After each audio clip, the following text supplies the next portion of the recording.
అందరికీ నమస్కారం అండి. ఈరోజైతే పరాటా చేస్తున్నాను. చూసేయండి, మైదా పిండిని తడిపెట్టుకున్న తర్వాత ఈ విధంగా చిన్న చిన్న బాల్స్ కూడా చేసి పక్కన పెట్టేసుకోవాలి. చాపింగ్ బోర్డ్ తీసుకొని దానిపైన ఒక పిండి ముద్ద పెట్టేసి ఆయిల్ని అయితే అప్లై చేసుకొని వేళ్ళతో సహా ఈ విధంగా మనం ఎంతవరకు అయితే అంతవరకు పిండిని అయితే స్ప్రెడ్ చేసుకోవాలండి.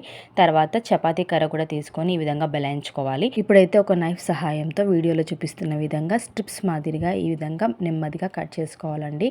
ఒకవేళ కనుక మీ స్ట్రిప్స్ ఎక్కడైనా విరిగిపోయినట్టు అనిపిస్తే కొంచెం ఆయిల్ని అప్లై చేసుకుంటూ మనం చేసుకోవచ్చు. ఇలా నెమ్మదిగా స్టార్టింగ్ పాయింట్ నుంచి ఎండింగ్ పాయింట్ వరకు అదే విధంగా చేసుకున్న తర్వాత స్ట్రిప్స్ అన్నిటిని కూడా నెమ్మదిగా ఈ విధంగా ఒక దగ్గరికి అనుకోవాలి. ఈ విధంగా అనుకునే సమయంలో కూడా ఒకవేళ విరిగిపోయినట్టు అనిపిస్తే కొంచెం ఆయిల్ని అప్లై చేసుకోవచ్చు. లాస్ట్లో అంతా ఒక దగ్గర చేసుకొని కొంచెం ఆయిల్ని అప్లై చేసుకొని వీడియోలో చూపిస్తున్న విధంగా చుట్టుకున్న తర్వాత మళ్ళీ దీన్ని కొంచెం మన చేతి వేళ్ళ సహాయంతో మాత్రమే ఒక చపాతీ సైజు ఎంత అవుతుందో అంత సైజు వరకు మనం దీన్ని స్ప్రెడ్ చేసుకొని పక్కన పెట్టేసుకోవాలి.